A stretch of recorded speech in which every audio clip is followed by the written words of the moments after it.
배나영의 보이스 플러스. 오필리 여러분, 안녕하세요. 오늘도 책을 읽을 수 있어서 참 감사한 날입니다. 오늘은 철학은 어떻게 삶의 무기가 되는가? 라는 근사한 제목의 책을 들고 왔어요. 일본에서 컨설턴트로 일하는 야마구치 슈라는 분이 지은 책인데요. 각자의 자리에서 성실하게 일하면서 사회를 일구는 개인들이야말로 철학의 본질을 알아야 한다고 말합니다. 철학을 알아야만 상황을 정확하게 통찰하고 비판적 사고의 핵심을 배우고 구체적인 과제를 도출해서 해결하고 시대의 비극을 되풀이하지 않을 수 있다고 말해요. 철학자가 아닌데도 철학책을 쓰기로 마음먹은 작가는 철학을 배우는 신선한 방법까지 같이 제시하는데요.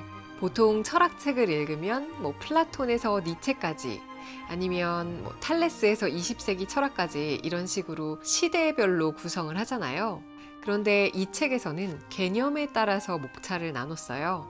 4가지 컨셉으로 나눴는데요. 사람, 사회, 조직, 사고 이렇게 나눴어요. 예를 들어서 사람이라는 개념을 가진 챕터에서는 아리스토텔레스의 수사학을 예로 들어서 사람은 논리만으로 움직이지 않는다고 말하고요. 로크의 타블라 라사를 얘기하면서 사람은 경험을 통해 뭐든지 될 수 있다라고 말해요. 그냥 일반인들이 읽기에 굉장히 흥미진진한 목차가 들어있어요. 타인의 이기심을 관찰하면 비즈니스 기회가 보인다는 니체 이야기라던가 장자크 루소를 들면서 구글이 정말 세계 민주주의의 수호자가 될 수 있을까 얘기하고요. 데카르트를 들어서 생각을 아웃소싱할 수 있을까 이런 문제를 던져요. 그래서 이 책에서는 철학이 현실에 쓸모가 있는가, 철학책이라고 꼭 철학만 다뤄야 하는가 이런 문제를 제기합니다. 현실의 삶과 맞닿아 있는 50가지의 사상과 철학을 골라서 이 책에 담았어요. 제가 올해는 니체를 좀 열심히 읽겠다고 다짐을 했었는데요. 이 책을 집어든 이유도 첫 번째로 니체의 이야기가 나와서 그럼 읽어볼까 이렇게 생각하고 집어들었거든요. 그런데 오늘은 니체 말고 다른 2 챕터를 발췌해서 한번 소개해 볼게요. 존 로크와 장폴 사르트르를 만나봅니다. 철학은 어떻게 삶의 무기가 되는가? 야마구치 슈 지음, 김윤경 옮김, 다산 초당. 타고난 능력이란 없다. 경험을 통해 인간은 무엇이든 될 수 있다. 타블라 라사. 존 로크, 영국의 철학자, 영국 경험론의 아버지로 불리며 정치 철학자로서도 매우 유명하다. 통치론 등의 저서에서 드러나는 로크의 자유주의적인 정치 사상은 명예혁명을 이론적으로 정당화하고 있으며 그 가운데서 드러나는 사회계약과 저항권에 관한 사고는 미국 독립선언과 프랑스 인권선언에도 큰 영향을 미쳤다. 또한 정치학 법학 분야에서는 자연권론과 사회계약의 형성에, 경제학 분야에서는 고전파 경제학의 형성에 지대한 영향을 주었다. 타블라 라사는 라틴어로 아무것도 쓰여있지 않은 석판이라는 의미로 타블라는 태블릿, 즉 판이라는 단어가 그 어원이다. 존 로크는 영국 경험론을 창시한 철학자로 잘 알려져 있지만 대학에서는 의학을 공부하여 해부학에 관한 저서도 남긴 인물이다. 로크는 그가 주장한 경험론처럼 실제로 의사로서 많은 영유아를 접해본 경험을 통해 태어날 때 사람의 심성은 아무것도 쓰여있지 않은 석판, 즉 타블라 라사와 같다고 생각했다. 로크가 도달한 결론을 정리하면 다음과 같다. 어떤 일이든 실제로 존재하는 것에 대한 우리의 생각, 즉 현실 세계에 관한 이해는 직접 감각을 통해 얻은 경험에 의해 이끌리든가 아니면 간접 경험으로부터 도출된 요소가 바탕이 된다. 하지만 이러한 주장은 현대를 살아가는 우리에게 아주 당연하게 들린다. 그 사람이 무엇을 말하려고 하는지를 더욱 정확하게 이해하려면 그 사람이 무엇을 긍정하고 있는지보다 무엇을 부정하고 있는지를 아는 것이 더 중요할 때가 있다. 철학에서도 이러한 사고방식은 유용하다. 과연 로크는 무엇을 부정했을까? 로크는 2 위대한 철학자의 사고를 부정했다. 한 사람은 데카르트다. 세상을 단순한 사고와 연역으로 이해할 수 있다는, 즉 경험에 의지하지 않고 세상을 정확하게 인식할 수 있다는 데카르트의 주장을 로크는 단호하게 부정했다. 로크가 부정한 또 한 사람은 플라톤이다. 로크는 이데아와 관련해서 사람은 태어나면서부터 전생에서 얻은 지식을 갖고 있다는 플라톤의 주장을 강하게 부정했다. 그는 사람이 태어날 때는 백지 상태이며 그 위에 경험이 채색되면서 점차 현실에 관한 지식과 이해가 구축된다고 믿었다. 지금이라면 당연하게 여겨지는 사고관이지만 로크가 살던 당시 사회에서는 획기적인 것이었다. 누구나 태어날 때 마음 상태가 백지라는 것은 인간에게 타고난 우열이 없다는 것을 뜻하기 때문이다. 귀족과 왕족의 자손이든 장인이나 백성의 자식이든 타고난 우열은 없다. 개인의 소양은 모두 태어난 후에 어떠한 경험을 하느냐에 따라 결정되고 이는 교육에 의해 인간이 만들어진다는 것을 의미한다. 특히 이 사고관은 프랑스에서 대중도 교육을 받게 됨으로써 사회적인 예속 상태에서 해방되어 모두가 평등한 입장에 선다는 신념을 형성하는 밑거름이 되었다. 조금 더 덧붙여보자. 로크가 주장하는 핵심 주제가 사람은 경험과 학습에 의해 얼마든지 배울 수 있다라면 이 주제는 인생의 어느 시점에나 적용해 볼 수 있다. 인간의 수명이 100세에 이르는 시대에는 다시 새롭게 배우는 일이 매우 중요한 논점이다. 특히 오늘날처럼 기술의 발달이 두드러지는 사회에서는 한 번 배운 지식이 금세 진부해지는 경향이 있다. 이 사실을 생각할 때 자신의 경험을 초기화시킬 수 있느냐가 관건이다.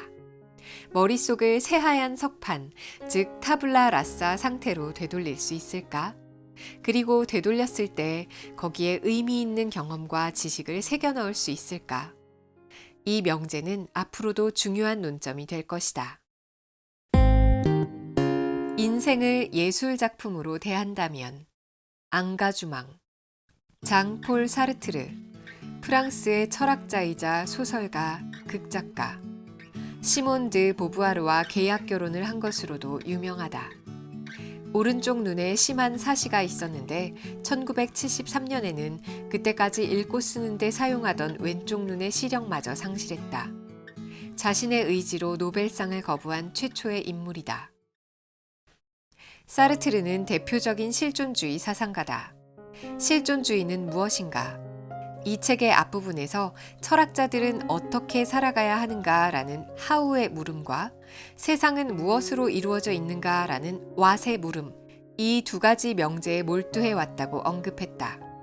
실존주의는 이 중에서 나는 어떻게 살아야 하는가, 즉 하우의 물음을 중시한 입장이다. 이 물음에 사르트르는 앙가주망하라라는 답을 제시했다. 앙가주망이라 하면 뭔가 고상한 철학 용어로 들릴 수도 있지만 결국은 주체적으로 관계한 일에 참여한다는 뜻이다. 그렇다면 무엇에 참여하는 것일까? 사르트르는 두 가지로 정리했다. 첫 번째는 우리 자신의 행동이다. 현대 민주주의 사회를 살아가는 우리에게는 자신의 행동을 주체적으로 선택할 권리가 있다. 민주주의 사회에서 살아가는 이상 우리의 행동과 선택은 자유이며 따라서 무엇을 할까? 라든지 무엇을 하지 않을 것인가? 라는 의사결정에 스스로 책임을 질 필요가 있다. 또한 사르트르는 우리가 스스로의 행동뿐만 아니라 이 세계에도 책임이 있다고 주장했다. 이것이 바로 앙가주망에 따라 참여하는 두 번째 대상인 세계다. 그에 의하면 우리는 자신의 능력과 시간, 즉 인생 자체를 사용해 어떤 계획을 실현하는데 이때 우리에게 일어나는 일은 모두 그 계획의 일부로 받아들여야 한다. 사르트르는 사람의 일생에서 우발 사건 같은 것은 존재하지 않는다라고까지 이야기했다. 우리는 외부의 현실과 자신을 각각 별개로 생각하는 습관이 있다. 그러나 사르트르는 이를 부정했다. 외부의 현실은 우리가 어떤 시도를 하느냐에 따라 혹은 하지 않느냐에 따라 그러한 현실이 된 것이므로 외부의 현실은 곧 나의 일부이고 나는 외부 현실의 일부다. 즉 외부의 현실과 나는 결코 끊으려야 끊을 수 없는 관계다. 그렇기에 더더욱 그 현실을 자신의 일로 주체적으로 받아들여 더 좋은 방향으로 이끌고자 하는 태도, 즉 앙가주망이 중요하다. 그런데 실제 상황은 어떤가? 사르트르의 직언은 현대 사회를 살아가는 우리에게 매우 엄격한 지적으로 들린다. 사르트르는 우리의 목표가 자신의 존재와 자유를 명확히 인식하고 그 가치를 인정하는 것인데도 많은 사람이 그 자유를 누리지 못하고 사회와 조직이 지시한 대로 행동하는 고지식한 사고에 갇혀 있다고 지적했다. 그의 말대로 직업 같은 건 자유롭게 선택하면 될 텐데도 그 자유를 견디지 못하고 취직 인기 순위의 상위에 올라 있는 회사만 원하는 것은 전형적인 융통성 없는 사고다. 소위 성공은 사회나 조직이 명령하는 대로 행동하고 기대받은 성과를 올리는 것을 의미하지만 사르트르는 그런 건 조금도 중요하지 않다고 단정했다. 그리고 자유롭다는 것은 사회나 조직이 바람직하다고 여기는 가치를 손에 넣는 게 아니라 자신이 스스로 선택하고 결정하는 일이라고 말했다.